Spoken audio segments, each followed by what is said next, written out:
Price be to the Lord Jesus. ஏசு கிறிஸ்துவினால் உங்களுக்கு சமாதானமும் சந்தோஷமும் உண்டாவதாக. இன்னைக்கு பார்க்கவிருக்கிற வேத பகுதி 1 தீமோத்தேயு 1வது அதிகாரம் 16வது வசனம்.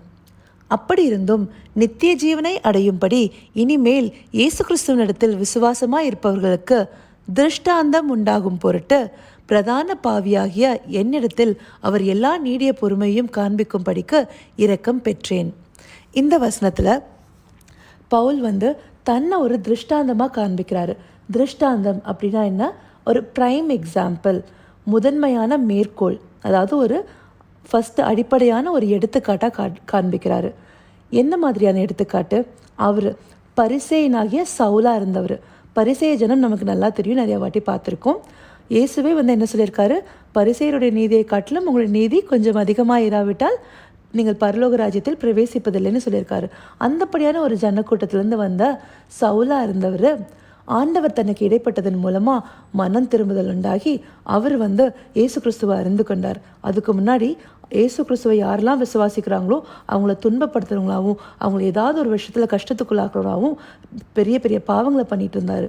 அப்படி இருந்த அவர் ஆண்டவர் தனக்கு இடைப்பட்டதன் மூலமாக மனம் திரும்பி ஆண்டவரை பற்றி கற்று தேர்ந்து மனமாற்றம் அடைந்து சுவிசேஷத்தை உலகம் எங்கிலும் பிரசங்கிக்காக போனார். அப்போது அவர் அந்த மாதிரியான ஒரு பாவியாக இருந்து மனம் திரும்பி ஆண்டவருடைய இரக்கத்தை பெற்றுக்கொள்ளும்படியான ஒரு நல்ல விசுவாசத்தில் எழும்பினவராக இருந்திருக்காரு. அப்படிங்கிறதுக்கான ஒரு திருஷ்டாந்தம் பவுல் தன்னைத்தானே இங்கே குறிப்பிட்டிருக்கிறது. நம்ம வேதத்தை எடுத்துக்கிட்டிங்கன்னா இந்த திருஷ்டாந்தம், ஏன்னா இன்றைக்கி அதான் நம்மளோட மெயின் சிந்தனை, இந்த திருஷ்டாந்தமாக அநேக காரியங்கள் நமக்கு வைக்கப்பட்டிருக்கு.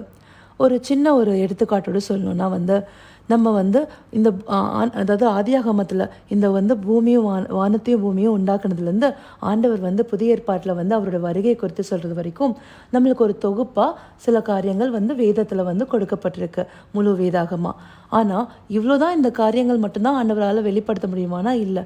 இந்த அநேக காலங்களில் எத்தனையோ விஷயங்கள் நம்மளுக்கு நான் இதில் சம பண்ணியிருக்கலாம். பட் தொகையாக இதை மாத்திரம் கொடுத்தது ஏன்? இது நம்மளுக்கு ஒரு திருஷ்டாந்தமாக, ஒரு எக்ஸாம்பிளாக வைக்கப்பட்டிருக்கு. அந்த மாதிரியான திருஷ்டாந்தங்களில் ஒரு முக்கியமான ஒரு குறிப்பை நம்ம இப்போ பார்க்க போகிறோம். அது 1 கொரிந்தியர் 10வது அதிகாரத்தில் 11வது வசனம். இவைகளெல்லாம் திருஷ்டாந்தங்களாக அவர்களுக்கு சம்பவித்தது, உலகத்தின் முடிவு காலத்திலுள்ள நமக்கு எச்சரிப்புண்டாகும்படி எழுதப்பட்டும் இருக்கிறது. அப்போது இந்த இடத்துல தெளிவாக என்ன சொல்லப்பட்டிருக்கு? இந்த திருஷ்டாந்தங்களாம் யாரை இங்கே வச்சிருக்கிறதா குறிப்பிட்டிருக்காங்கன்னா இஸ்ரவேலர்கள். அது உலகத்தின் முடிவு காலம் வரைக்கும் நமக்கு எச்சரிப்பு உண்டாகும்படி எழுதப்பட்டிருக்குன்னு சொல்லப்பட்டிருக்கு. எப்படி இஸ்ரவேலர் வேர்ல்டோட கடைசிக்கான ஒரு காஷன் மெசேஜாகவும் வச்சுருக்காங்க அப்படிங்கிறத நம்ம இங்கே ஒரு எக்ஸ்ப்ளனேஷனோட பார்க்கலாம். இஸ்ரவேலர்கள் முதலாவதாக ஏன் இஸ்ரவேலரை ஆண்டவர் ஒரு ஜனமாக தெரிந்தெடுத்து அவங்க மூலமாக எல்லாத்தையுமே காண்பிச்சிருக்காரு அப்படிங்கிறதுக்கான ஒரு வசனத்தை நம்ம பார்க்கலாம். ஏன்னா இந்த சந்தேகம் எனக்குள்ள ஆரம்பத்தில் நிறையா இருந்தது. அப்போது அதுக்கான ஒரு விளக்கமாக உபாகமம் 7வது அதிகாரம் 7வது வசனத்தில் பார்த்தீங்கன்னா, சகல ஜனங்களிலும் நீங்கள் திரட்சியான ஜனம் என்று கர்த்தர் உங்கள் பேரில் அன்பு வைத்து உங்களை தெரிந்து கொள்ளவில்லை, நீங்கள் சகல ஜனங்களிலும் கொஞ்சமாக இருந்தீர்கள். அப்போது ஆண்டவர் அதிகமாக ஒரு பெரிய ஜனக்கூட்டமாக இருக்காங்கன்னு அவங்கள எடுக்கலை. எல்லாத்துலேயும் ஒரு சின்ன மைனாரிட்டி குரூப்பாக இருந்திருக்காங்க. யாராலையும் ஒரு பொருட்படுத்தப்படாத ஒரு ஒரு ஒரு ஒரு ஜனமாக இருந்திருக்காங்க. ஆண்டவர் எப்பொழுதுமே அந்த மாதிரி ஒரு மைனாரிட்டியாக யாராலையும் கண்டுக்க கூட இல்லாமல் விட்டுருக்கவங்களை தான் ஒரு அதிகமாக எடுத்து பயன்படுத்துவார். அந்தபடியாக இஸ்ரவேலரை ஒரு திருஷ்டாந்தமாக எடுத்திருக்காரு. எப்படி அதுக்கான ஒரு நம்ம இப்போ இந்த காலத்துக்கு, அதாவது கடைசி காலத்துக்கும் எச்சரிப்பு உண்டாகும்படி எப்படி இவங்க திருஷ்டாந்தமாக்கப்படுறாங்கன்றதை பார்க்கலாம். இஸ்ரவேலர்கள் என்ன பண்ணார் ஆண்டவர்? எகிப்து தேசத்தில் அடிமைப்பட்டிருந்த அவங்கள மோசேவின் மூலமாக அங்கேருந்து மீட்டு அந்த வனாந்திரத்தின் வழியாக நடத்தி அந்த கானான் தேசத்தை சுதந்திரிக்க பண்ணுறாரு இல்லையா? இந்த இந்த இந்த ஒரு இதை எப்படி இப்போ இருக்கிற இடையில திருஷ்டாந்தப்படுத்தணும்னா எகிப்து தேசத்தில் அடிமைப்பட்டிருந்ததை இந்த உலக வாழ்க்கைக்குள்ளார எப்படி நம்ம அடிமைப்பட்டிருக்கோம் அப்படிங்கிறது. இஸ்ரவேலர் நம்ம கிறிஸ்தவ ஜனங்கள், ஆண்டவர் அறிந்து கொண்ட பிள்ளைகள். அதே போல் மோசே நடத்தி கூட்டிகிட்டு போனது இயேசு கிறிஸ்துவனால நம்மளுக்கு ரட்சிப்பு உண்டாகி, இந்த பாவத்திலிருந்து ரட்சிப்பு உண்டாகும்படி நடத்தப்படுறது. மீட்டுட்டு கானானுக்கு கூட்டிகிட்டு போகிறது வந்து பரம கானானாகிய பரலோக ராஜ்யத்துக்குள்ளே நம்ம பிரவேசிக்கிறதுக்கு ஆண்டவர் நமக்கு உதவி செய்கிறது.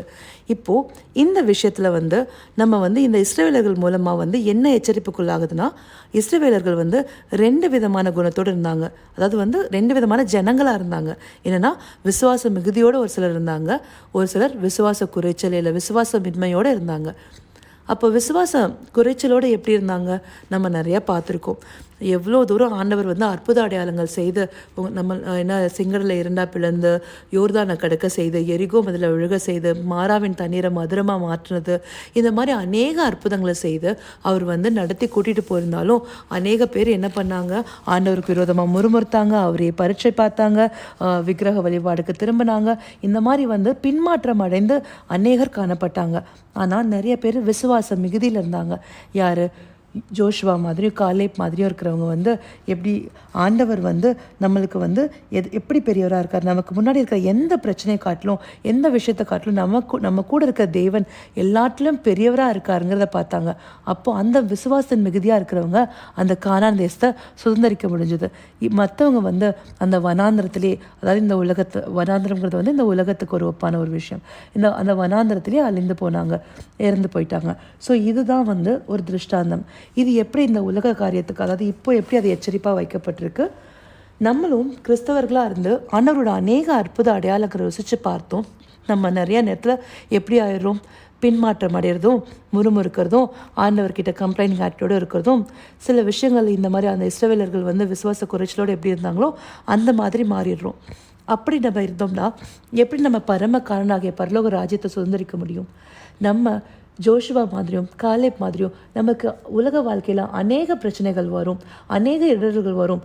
ஆனால் அதை காட்டிலும் நம்மளோடு இருக்கிற தேவன் எல்லாத்தையும் காட்டிலும் பெரியவர், அவர் நம்மளை நடத்தி கூட்டிகிட்டு போவாருங்கிற விசுவாசம் மிகுதியில் இருக்கும்போது நமக்கு எல்லாமே சரியாக நடத்தப்படும்.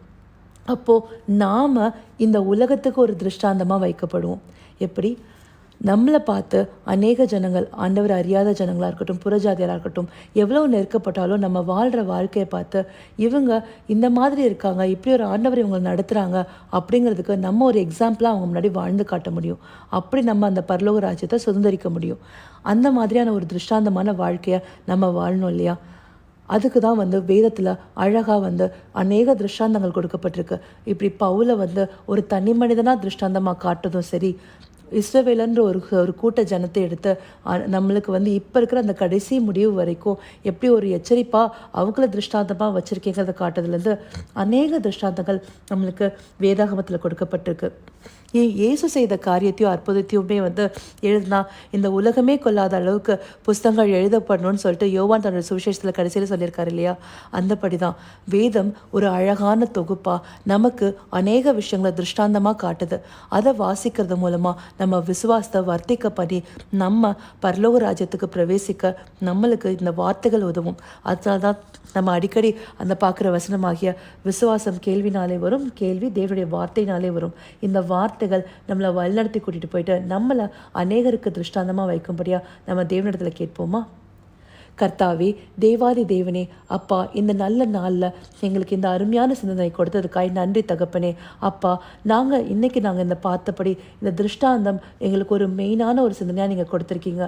நாங்கள் இஸ்ரவேலர்களில் விசுவாச மிகுதியால் உண்மை வந்து பற்றி பிடித்து கொண்டவர்களை போல் நாங்களும் வந்து அநேக உலகத்தாருக்கு நாங்கள் ஒரு திருஷ்டாந்தமாக இருந்து அப்பா உங்களுக்குள்ளார அநேகரை வழிநடத்தக்கூடியவர்களாக இருக்கும்படியா எங்களை நீங்கள் நடத்தும்படியாக உங்களை கேட்டுக்கொள்கிறோம் ராஜா. அப்படியே நீங்கள் நடத்த போயிரு கிருபைக்காய் நன்றி. ஆசீர்வதிங்க, பொறுப்பெடுத்துக்கொள்ளுங்க.